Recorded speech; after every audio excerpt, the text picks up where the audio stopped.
there is people in the world that they're looking for to get married, and quite a lot of people. And sometimes it's very hard to make the match. And usually you see that there's like, it seems that like as if everything is fitting, but there's like one thing that is like not right.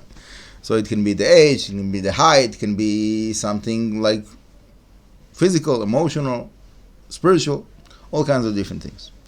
And one of the issues that comes up many times is that like the level of observance within the Torah. And it can be like for different sides. Yeah, it can be that the woman is more religious than the guy, or the guy is more religious from the girl. It can be either or. But whenever there is a difference, and normally there is a difference, but whenever there is a difference, so usually it will be like a certain tension around that subject matter. Okay? So it doesn't mean that it's not possible to live through that. Yeah? There is couples that one of the sides is religious and one of the sides is not. So as long as they are like respectful one for another, that like, for example, like if the side that is not religious is he doesn't want to eat like kosher food, yeah. So if he brings it to the house, so then it becomes a bit like a big stumbling block for the person who wants to eat kosher. If he decides that he's not gonna keep kosher outside of the house, but inside of the house he's gonna keep kosher, so that will be like a respectful way to treat the other side of the marriage, for example, and so on. There is like all kinds of issues that comes up, that if there is like a respect one to another, so then it's possible to live through. But it's definitely a big issue. So if somebody is already within a relationship and then like one of the sides he wants to like take one step or few steps forward with his level of observance, so I wouldn't say it's a reason to get away one from another, but to start a relationship with like on that base, so it's like putting yourself in a like very limited position of growth. So I would say, general advice, if your desire is to grow within the Torah, to look for a girl that's what she wants as well.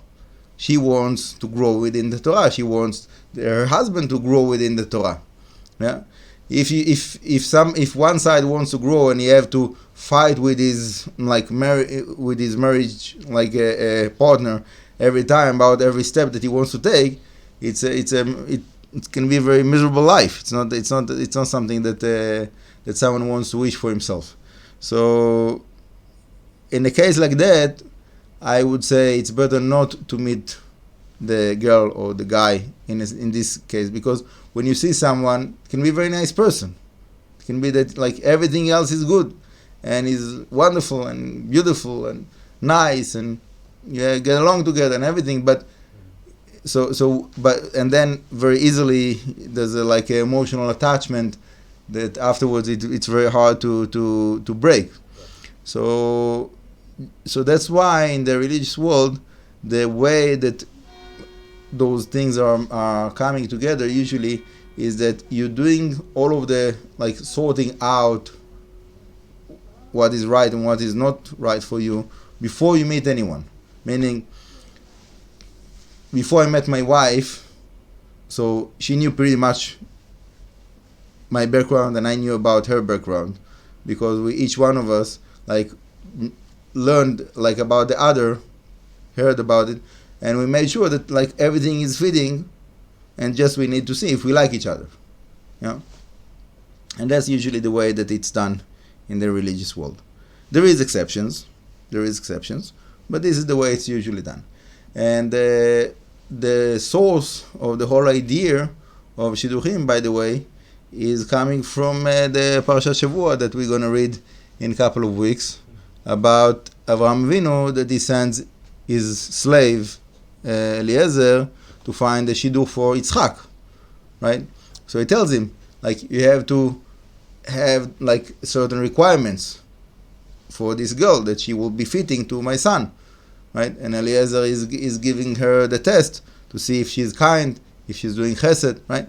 And so we see that it's not something that you just like meet in a whatever music show and fall in love in first sight or something like that. That's not the way of the Torah.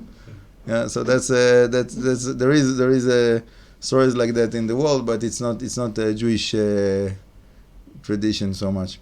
Anyhow, again, there is exceptions. Yeah, there is exceptions. I know a few people that they did met like their marriage companion like as if randomly. Obviously, everything is from Hashem, but not like a regular shidduch system. But preferably, you want to have it like to make sure that it is right before you meet. And it's very difficult. Also like when there is meetings of shidduchim. So many times there is a reason that you want to say no, but you're not comfortable to say no because you don't want to hurt the person. You're sensitive to the person. You don't want to hurt them, and it can be also the other side. Yeah. So whatever. There's people that they don't know how to cut it, and then they continue to meet, and it becomes to be like dragging, doesn't go anywhere. And all of that could be like, solved from the beginning, to start with, if they would have like do their homework before they meet the first time. B'ezrat Hashem will send the right match for you and for everybody else. B'ezrat Hashem. Baruch Adonai le'olam, amen v'amen.